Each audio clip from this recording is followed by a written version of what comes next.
So this weekend didn't go the way I would have wanted in my home state. Many of you are wondering if I'd react like this. Are you kidding me? One loses to a MAC school, the other one loses to Division I AA school.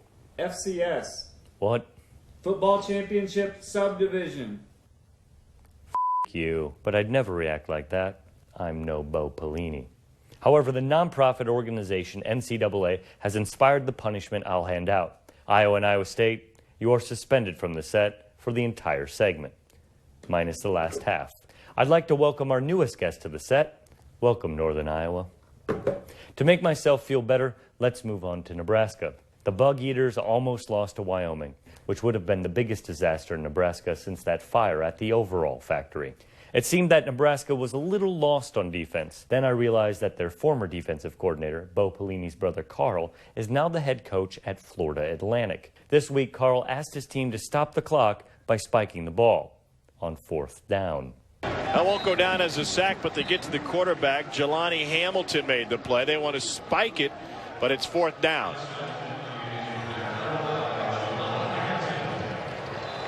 And so that'll turn it over on downs.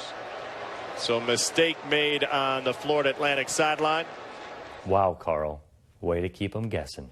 Kansas State revealed a statue honoring Bill Snyder. Then North Dakota State honored him by embarrassing the Wildcats. Don't worry, K-State fans. Coach Snyder knows how to bring you back from the dead. He does it to himself every morning. All right, time to bring back the helmets. You were right, nonprofit organization NCAA. A first-half suspension is effective. I assume now that Iowa and Iowa State will perform at a very high level following this punishment. 7 Division I AA schools. FCS. 7 FCS schools beat Division I. FBS. 7 FCS schools beat FBS schools this weekend. You might think these smaller schools beating up on their bigger competition is a joyous occasion for the little guy. But I'm sorry to tell you that by winning, they're losing. Even though there are multiple divisions, this is not the English Premier League. You can't play your way to the top. You can only play your way into not getting scheduled anymore. The sad truth is the larger programs are going to stop writing the big checks to the little programs because there's no longer any upside to playing them. This weekend's small school victories just brought us one step closer to a 64-team league. Johnny Manziel.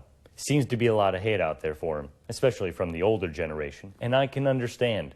The most egregious thing I've seen him do was pointed out to me by Lou Holtz. But I tell you, he is out of control. I agree with what his dad said this summer. There's no way in this world you should have that in college football. Then after the game, he's got a visor to tie around his neck. A visor? Come on, Johnny. Have you thought this through? Ignoring the frat dog fashion, think of it this way. A full hat gives you twice as much space to sign your autograph. And imagine how much that would be worth. Until next week on College Football Daily, I'm out. Iowa Nice Guy, as played by Scott Siepker. Always entertaining. That might have been the best. He's been strong. They've been very strong 2 in a row now this year. I mean, he can't lead the state of Iowa safely. He realizes that, right? Although I will say this. I had dinner with him this summer in Omaha, Nebraska. He actually crossed the border. Did he really? He did. Ooh, what was that like for him? He did. Just for dinner, just to hang out. Yeah. He must have. There you go. I was there for